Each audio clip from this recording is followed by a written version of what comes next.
Math 1332, Chapter 7, Consumer Mathematics, Section 4, Compound Interest, Video 4, Effective Interest Rate. As we discovered in an earlier video in this series, the interest that you earn in compound interest varies quite a bit depending upon several factors. How much you invest, the term, what the compound interest rate is, and the number of times per year interest is compounded. But when we do that, are we really getting the percent interest that we think we are? And if we're not, are we getting more than we think we are or less? I'll show you what I mean. Suppose you invest $1,000 at 4% compounded monthly for 1 year. 1, what is the future value? That's just the compound interest formula. 2, how much interest was earned? That will be our future value minus the principal. And 3, what is the effective interest rate? Effective doesn't have 2 T's there. In other words, what percent of the principal did we actually earn? Well, let's take it one step at a time because none of these questions are really that difficult to answer. I will admit that question 3 is a new question, so we'll have to figure out what to do there. So to answer number 1, the future value is going to be A equals, remember our formula is P times 1 plus R over N to the NT power. It's a T up there.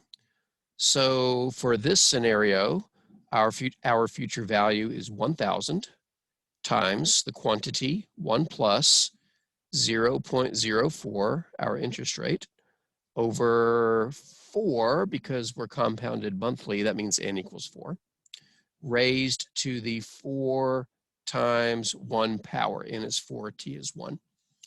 And that just goes into a calculator, so it's nothing too fancy. Hopefully you're comfortable with your calculator by now. If not, please contact me and I'll help you. Right now, I'm just putting it into my calculator. 1,000 times 1 plus 0.04 divided by 1, raised to the 4 times 1 power. I can't believe I just typed 4 times 1. And I lost my 1,000. It's all right, I can do times 1,000. That doesn't sound right, so I'm going to do it again. 1,000 times, open parentheses, 1 plus 0.04 divided by 4, close parentheses, exponent 4 times 1. That sounds a little bit better. And we get $1,040.60. $1,040.60. Let's put some dollar signs where they belong. All right, so that first part was pretty easy. That 6 is horrible. That's better. Now that we know the future value, we can calculate the interest easily. It's just the future value A minus the principal. So in the future, after a year, we would have $1,040.60. And then from that, we subtract our original investment of $1,000, which means we earned $40.60 in interest. Let's highlight our answers.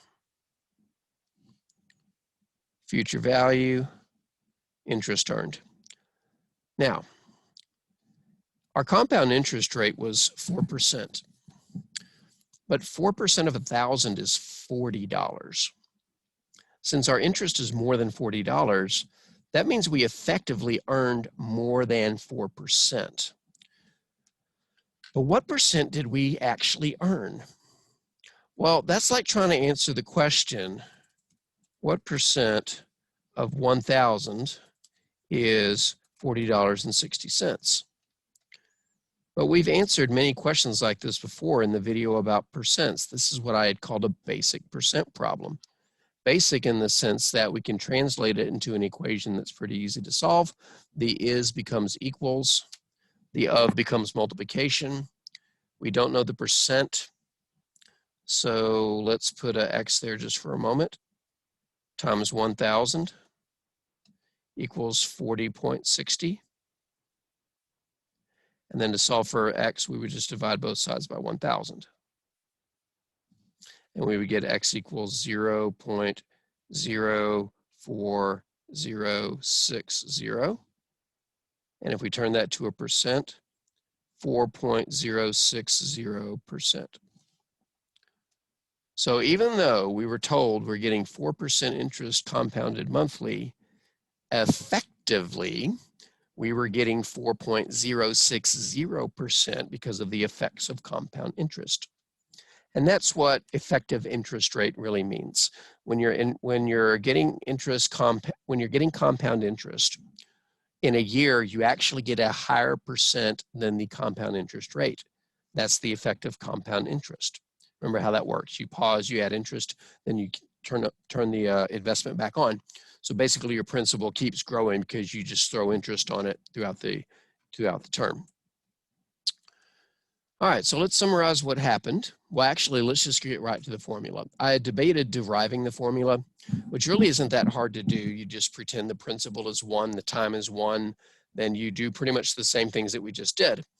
In fact, this is my second take of the video. The first take went too long because I spent way too much time deriving the formula, so I decided to just give it to you. For a compound interest rate, the effective interest rate is the simple interest rate that would earn the same interest over a year. These verb issues I'm having are really tense. For a compound interest rate, the effective interest rate is the simple interest rate that would earn the same interest over a year. The effective interest rate only depends on the compound interest rate R and the number of times per year interest is compounded. It does not depend on the principal. It does not depend on the term, because by definition, we're only concerned over a period of 1 year. And as a percentage, it's irrelevant what your original principal was. And so here's our formula.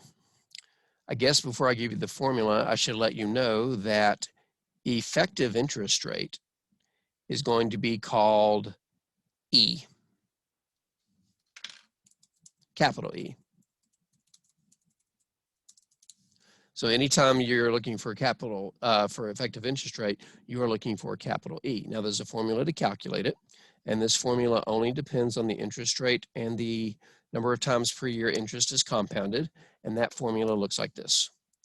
Effective interest rate equals parentheses 1 plus R over N raised to the N power minus 1. And if you think about it, it kind of makes sense because the first part, this part right here, if I can get my highlighting ready, is just the future value of investing $1 for 1 year. The P is 1, the T is 1. Subtracting 1 is like calculating the interest earned from investing that $1. And if you were to look at the simple interest formula, the one that says I equals PRT, well, this is your interest earned for investing $1 for 1 year, so that would go right here. This would be 1 and this would be 1. This would be E. So we would get all that mess equals 1 times E times 1, and therefore that's the formula for effective interest rate. Now, if you followed that, wonderful. If not, here's what you need to know. When you are asked to calculate effective interest rate, this is the formula that you use. So let's try one.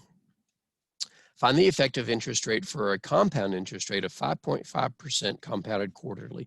You know, we did quarterly last time. Let's do monthly this time. And I invite you to pause the video and see if you can calculate the effective interest rate. If you didn't pause the video, here's your last chance because I'm about to start it. We are given a compound interest rate of 5.5%. So 0.055 if you've moved the decimal 2 places to the left. And we're told that it is compounded monthly, which means our N is 12 times a year. Therefore, blast from the past, our effective interest rate using the formula there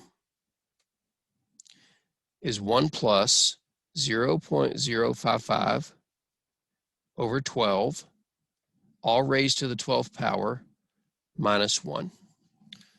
According to the video I made for calculator usage, we don't need any extra parentheses because in the fraction, both sides are a single number, and in the exponent, we also have a single number.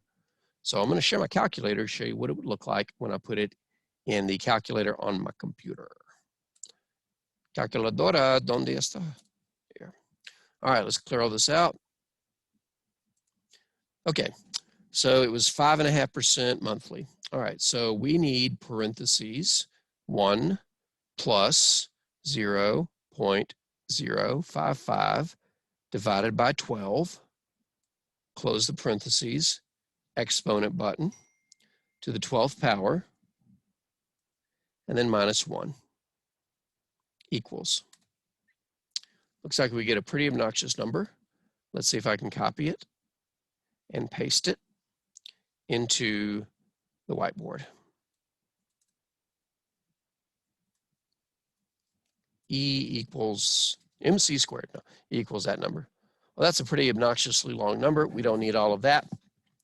Let's round it to 4 decimal places and then turn it to a percent.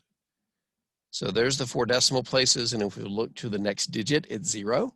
So we won't round up. Everything from this 0 to the end is gone. There it goes. And let's bump up this font size just because I want to.